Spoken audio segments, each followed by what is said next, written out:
first and only broadcast interview since announcing he's going to step down as an MP at the next general election.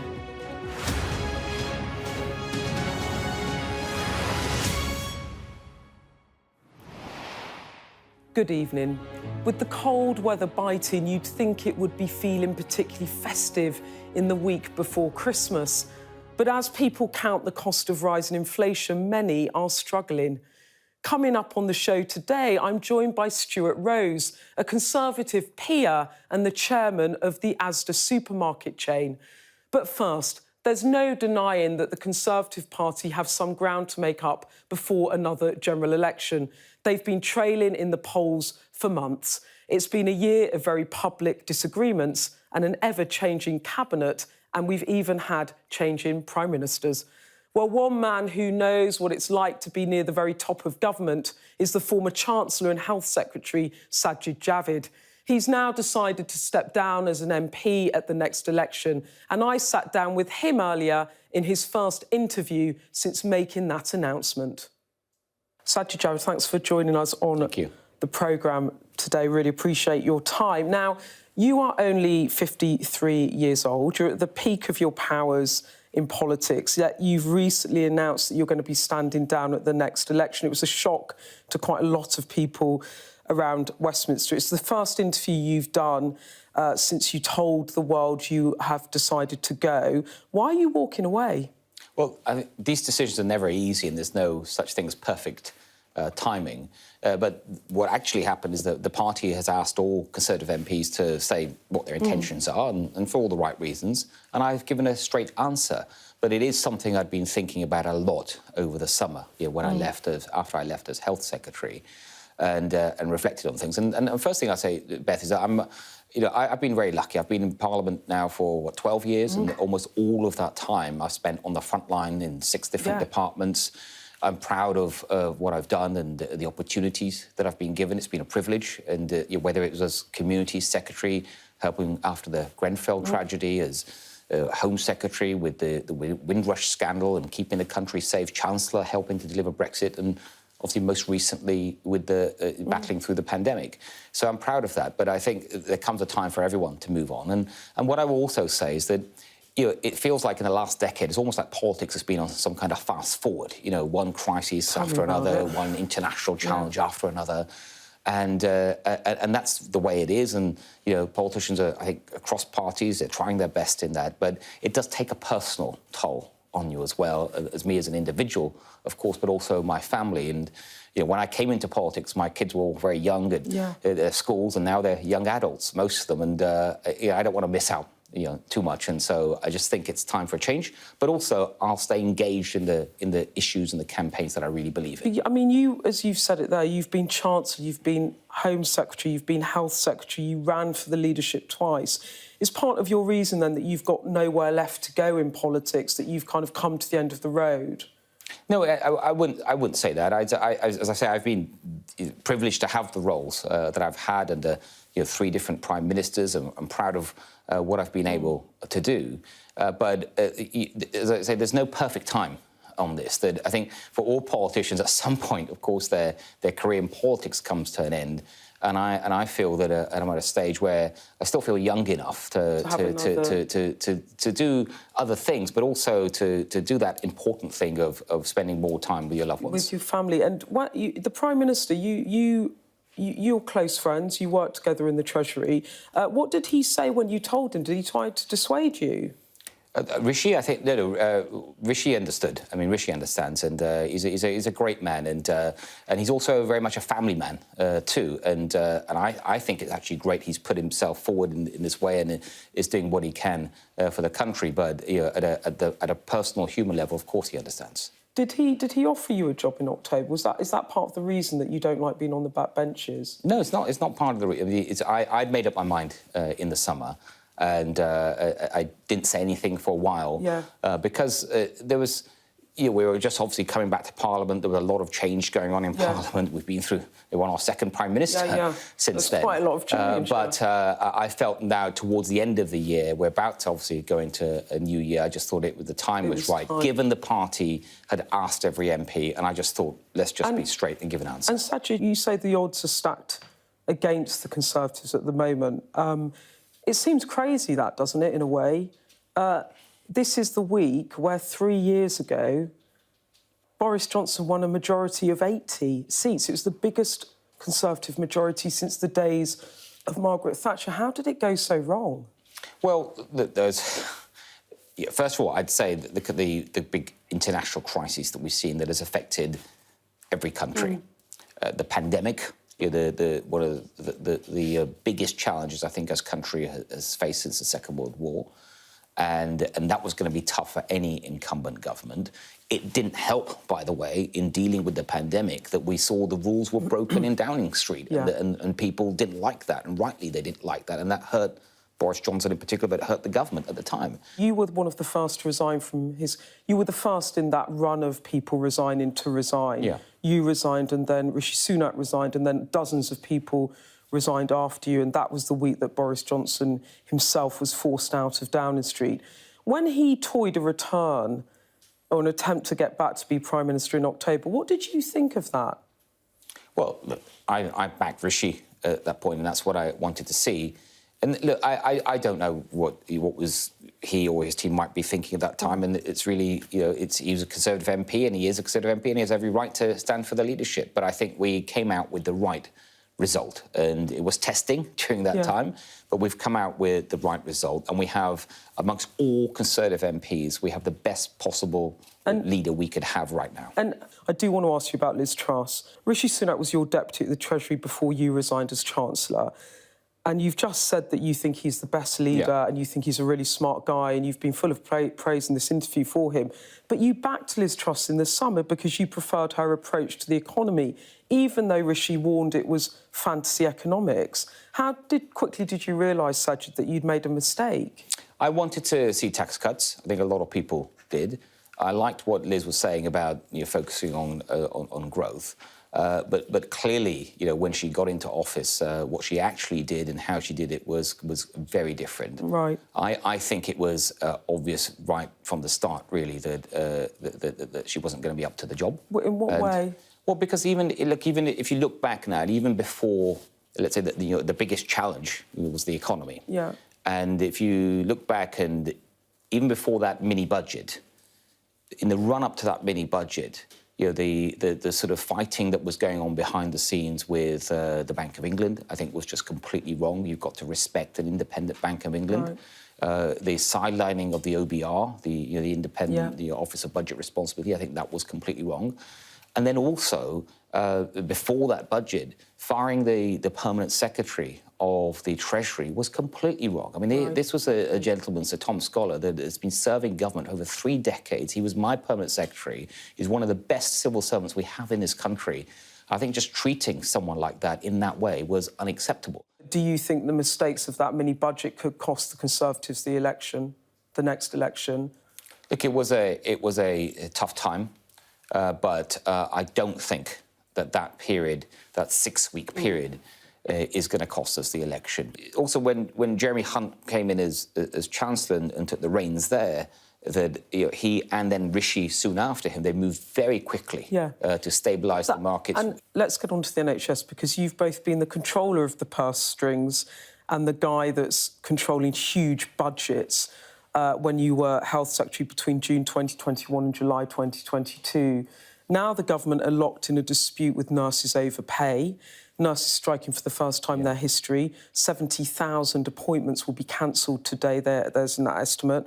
Now, former Cabinet Minister Jake Berry said last night the government offers too low and the government's going to have to improve its offer on pay. He's right, isn't he? Well, first, as Health Secretary, I had the privilege of seeing firsthand our health workers doing their jobs, and obviously including our nurses. And what I saw day after day were fantastic people doing incredible work, working very, very hard, especially during, of course, the pandemic. When it comes to pay, I do understand at the moment when it's nurses, it's other workers and stuff about the pressures they're feeling. I mean, who isn't feeling pressure when inflation is at such a level? You know, almost everyone in this country is taking a real terms pay cut in one sense or another. But when it comes to the NHS, you have to do what's fair, of course, and you have to do what's affordable. And I do think it is fair that the government did what it did, which is accept the recommendations of an independent pay review body. I think the idea of I think the RCN, the Nurses Union, is asking for a 19% pay rise. I just don't think it is affordable. No, and I think that probably would be a kind of widespread view that 19% is a huge amount. But do you accept that they're going to have to go up a bit? Like, just in practice, more nurses' strikes in January, it's your worst nightmare as a health secretary. The prospects of more strikes, do you not think it's going to force the government to just... It doesn't have to be a double-digit pay rise necessarily, but to give a bit more to nurses. No, I'm afraid I don't accept that, because I think you have an independent pay review system for a reason. It is genuinely... I've seen this firsthand in whether it was as Health Secretary, as Home Secretary, when it came to policing pay. But Sajid, this isn't just about... It's an independent system. When you were Health Secretary, I went back and checked the numbers. Yeah. You were tasked with dealing with the backlog. When you started, it was 5.3 million. I went and checked this morning. Back in June 2021, it's now 7.2 million. Is the system breaking, the health system here in this country? Well, first, why is it going up? When I started, I also said that the NHS had estimated that because of the pandemic, that some 10 million people stayed away from the NHS. Not all of them are going to come back, but the NHS has, I think, sensibly estimated at least half of them do. And that is why I also said it's going to go up, the waiting list, before it comes down. And sadly, I think it's going to still continue to go up for a while before it comes down. So that's what's happening. The sort of second part of your question, but is it sustainable? Look, having worked up close now with the health service, and I don't think the model of the NHS as it was set up some 70 years ago is sustainable for the future. You know, the world has changed and the NHS has not moved on with that. And Beth, even before the pandemic, it was heading in that direction. And because of the changing demography, people living longer, therefore needing more healthcare and social care for that matter, new medicines and needing that as well. Of course, everyone rightly wants to get access to new medicines and treatments. And also the changing burden in disease. We have a lot more obese people today. We have a lot more problems with addictions. So the NHS needs to change with that. And then if that wasn't challenging enough, suddenly the pandemic comes along and makes it much, much worse. When you say the model of the NHS is not sustainable in its current form, the NHS is funded through general taxation. Is that what you're saying, that the way we fund it at the moment is not sustainable because it's breaking? Is that what you're saying? Well, no. We need to look at different ways of funding the NHS? I think we need to look at a number of things as a country, and we need to have an honest debate about the future of the NHS, because we all want it to be there for us in the future, for ourselves, for our children, providing us with really good healthcare. And I think we can't. No one should pretend that is where what it's doing, because at the moment people seem to be queuing for everything.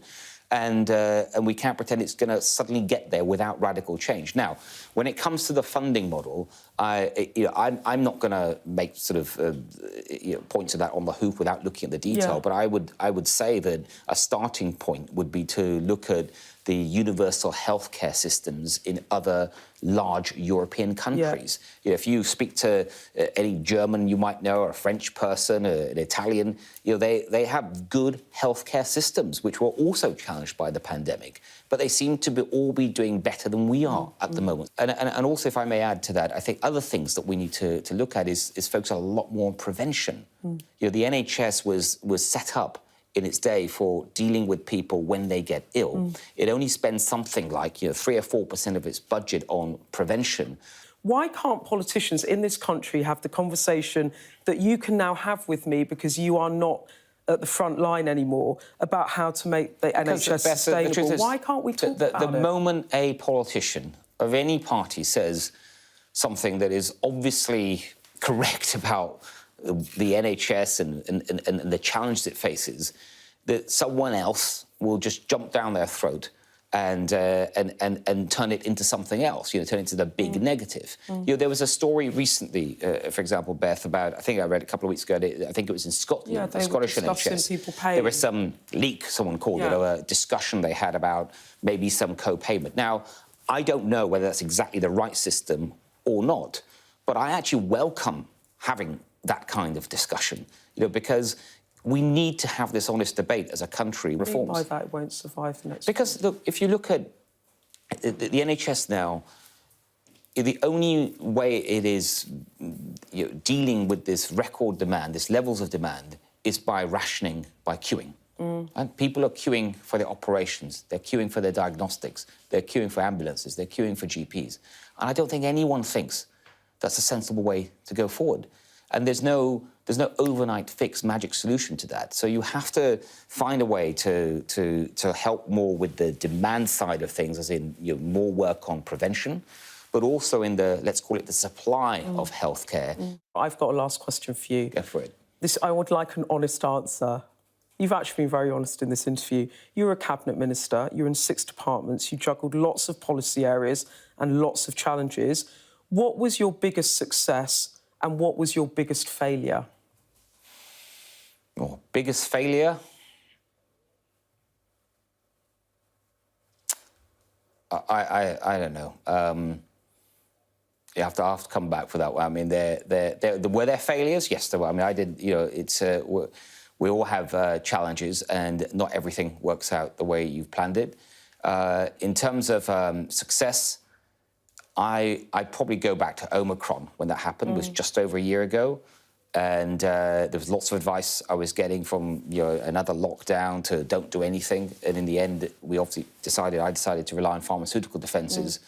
And that meant trying to boost all adults, or 20 million adults, by Christmas, within 6 weeks. And lots of people said it couldn't be done. And the NHS and everyone that worked on it, more than did that. 20 million people boosted, and I think it saved the country from a lockdown. When I said failure, what popped into your mind? Something did. No, I need to think about it. OK.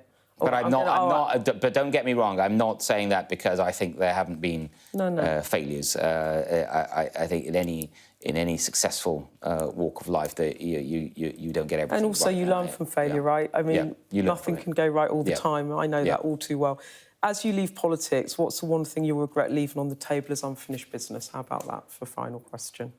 I think we've just talked about it, and that's the NHS, because it's something, it's so big, it's something we all rely on, and I would have, in a way, liked to have more time to look at reform, to have that honest debate, but it's something I'd like to stay involved in and continue to campaign for, to get those improvements, whether I'm in politics or not. Sajid Javid, thank you so much for your time. Appreciate it. Thank you. Sajid Javid there with some real food for thought about the NHS. Now, if you scan this QR code on screen right now, you can watch all of our interviews online and all of the previous episodes of the show. This week, we were told inflation has peaked, but at more than 10%, the costs of most goods remain dramatically higher than they were. Food inflation is even worse, running at more than 16%. Well, Stuart Rose is the chair of one of the biggest supermarket chains in the country, Asda. He says people are now changing how they're shopping. Stuart Rose, thank you so much for coming on the show this week. Now, you are the chair of a massive retailer. You have been a retailer for 5 decades in various different businesses. We know that this is the most important period of the year for retail, Christmas. How much do you think people are being affected at the moment with belt tightening because of the cost of living crisis, not spending on presents, on the little extras that they normally buy this time of the year? Listen, Beth, it's kind of you to remind people how long I've been around. I have been around the block a bit. You have. But I'm one of the few people around still working who can remember the last time we had serious inflation and a serious financial crisis back in the mid-late 70s. And this is a tough Christmas. People are really, really seeing the strain. We haven't had inflation like this for 40-odd years. It's something that people are not used to dealing with, and it's having a very real effect on everybody across the piece. Sad that at the moment, in the first Christmas that we've had no COVID, that the lights are on, people are wanting to get out and about, that we've actually got this difficulty. And then on top of that, we've got all the difficulties with strikes. And have you noticed that people are just not spending as much? Listen, we do a survey at Asda, of which I'm chairman, where we know that 20% of households in the UK are running a £60 a month deficit, 20% of all UK households. Now, some of those will be Asda customers and some will be other customers. But if you're living like that, it's very tough. People are making tough choices. So what we'll see is that people, I think, will want a good Christmas. They'll want to have a nice celebration on the day. They'll want to look after their children, but they're being very thoughtful about what they can afford and what they can't afford. So, Stuart, you're saying that, according to your surveys, 1 in 5 households are running a monthly deficit, so they get to the end of the month and they're in debt? Correct. That's quite frightening, isn't it? Because that builds up. Beth, without interrupting you, it's shocking. What do you mean it's shocking? Well, it's shocking that we live in a place like that today, that there are 1/5 of our households who are struggling. And I've seen it myself in stores. People come into the counter, to the till, and saying, well, actually, I've now spent my £25 or my £30 or my £40 that I've allocated for myself this week and, don't put any more through the till. And we're seeing that. So people will cut back. They'll look after the children. They'll have fun with the family. But, of course, they know that in January they've got all the bills to pay and they've got all the extra costs surrounding the utilities and whatever else. And inflation is yet to slow down. But we're in this for the long haul, aren't we? This isn't going to be a return to better living standards within 12 months, for example, for lots of families. Well, I sort of half agree with you. I just think there may be a little opportunity here that we mustn't miss. First of all, you're quite right. I mean, since the austerity following the global financial crisis, people have, in real terms, had less money to spend. We've now seen a situation where you have got inflation running at whatever it is, 11%. You've got private sector settlements running at about 6%, 6.2%, and you've got public sector settling at about 2%. So there's a mismatch there. Yeah. People are worse off. Now, I believe that, we can get inflation under control. I believe it's an imperative that we do so. Mathematically, it will anniversary, so it will start coming down. If we can get through this very painful hump, and don't get me wrong, it's painful for everybody, particularly the lower paid, and not be caught up in this wage price spiral, which might happen if we're not careful, then I think that towards the back end of 23, we might just see easier times. We have to look at each one of these people who are having strikes at the moment, each one of these unions who are calling strikes at the moment. We need to look at every case on a case-by-case basis. I'm not going to go into the detail of who I think has got the better case and the worst case, but some people are, pushing it a little bit harder than perhaps they should, and some people do deserve these rises. So it's not a question of who deserves a rise, it's a question of how much can we afford to give people and when can we afford to do it. And if we all just take a little bit of thoughtfulness or give a bit of thoughtfulness about the implications if we get it wrong, then we might just end up at the right place. So I'm not asking people to sacrifice, I'm asking people to be thoughtful. So do you think the rail workers are pushing it and the nurses aren't? Well, I'm going to leave you to draw your own conclusions, but people, the great British public, I've always said... You said the other day that you thought nurses deserved a pay rise. Nurses definitely deserve a pay rise, but, at the end of the day, nurses are asking for a big double-digit increase. Now, you have to ask yourself, is that affordable? The answer is, in the current state of the National Health Service, it probably isn't. Asda is currently the 3rd largest supermarket chain in the UK. Do ministers meet with you to discuss the cost of living difficulties people are facing and about how government and business together might be able to better help people? Do you have those conversations, or do you just do it off your own back? Well, I'm non-executive chairman, so I don't have an executive capacity in the business sense, but management in Asda do have contacts, of course we do, with politicians, particularly on a local basis. I think it's fair to say, and, the relationship between government and business in the last 2 or 3 years has been pretty rocky. It's been pretty up and down. It's good to see under the new premiership now that we've got, beginnings now of sort of let's build some bridges. It's the same with what we're seeing in terms of the Labour Party, in terms of what they've put out in terms of their new manifesto and political. Stuart, why was it pretty rocky and up and down in the past couple of years with business and government? Well, I don't have to remind you what, was it the previous Prime Minister but 3 said? I've lost count of how many Prime Ministers we've had. You're correct. The previous Prime Minister but 3. I'm not going to repeat it on TV, but that's how we felt. The expletive business. Yes. And you thought Boris Johnson was bad for business then? Well, I don't think business was on his agenda, to be perfectly honest with you. And at the end of the day, we have to remember, we live in a free market economy. We live in a capitalist society. We don't know any better system than capitalism. Capitalism is the creation of wealth We then have to work out how to distribute that wealth, and we can have our arguments about that. But the short answer is if we don't create wealth, we can't create and spend money on taxes or pay taxes, create infrastructure and build a better Britain. You've obviously led many businesses with big workforces. Do you dislike Boris Johnson? You seem to dislike him, or you don't think he was a very good leader? Well, I have to be perfectly honest with you. It's not a question of like or dislike. You know, you expect when you have a leader that your leader to be fit for purpose, and I don't think that Boris Johnson was fit for purpose. Whatever he may claim that he got Brexit done. Got a huge majority. He did get a huge majority, but we are paying the price for some of the decisions that were not made or were made by that government. Now, some will disagree with me, but it's interesting that I'm a Conservative peer, and I say that. OK. You're a Conservative peer, we just said. You were clearly unhappy about the Truss administration. You didn't much like Boris Johnson. You asked for Truss publicly to resign. Did you ever, or do you ever think about giving Labour a look? Well, listen, my very dear friend, Lord Miners, who was a Labour peer, died earlier this year, and he always used to tease me and say, look, you're not a proper Conservative, Stuart. I'm a Conservative in principle. I call myself a Conservative with a small c.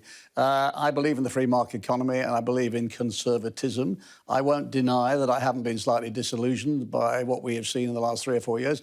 Everybody knows, and, you know, I may not have made a great job of it, but I was involved in the great debate about Brexit. I absolutely accepted when we lost that we'd lost it, but I don't believe, and this is where I've got a real gripe, that day one after that decision was made, that we've made the best of what we could have done. So here we are 6 years later, you know, our trade with the EU has gone down. We haven't done trade deals with anybody else. We're still arguing about can we get one with the Indians or can't we? We've given up pretty well on can we get one with the US of A. So these are real issues. And in the meantime, we've got an economy which is struggling. I've seen some interviews that you've done subsequently about Brexit. You obviously were a leading figure, a leading business voice in the I was the only one. There was a very few people who were prepared to come, unfortunately, up and put their heads above the parapet. But it was difficult for retailers, wasn't it? Because customers were divided and you associate politically in that Beth, it's not I'm not easy. sure I agree with you. I think that we are... Well, that was the argument retailers made. That was the I argument, but it's not just covering it. retailers, business people. Business people, and it doesn't matter what debate you've got going on about what.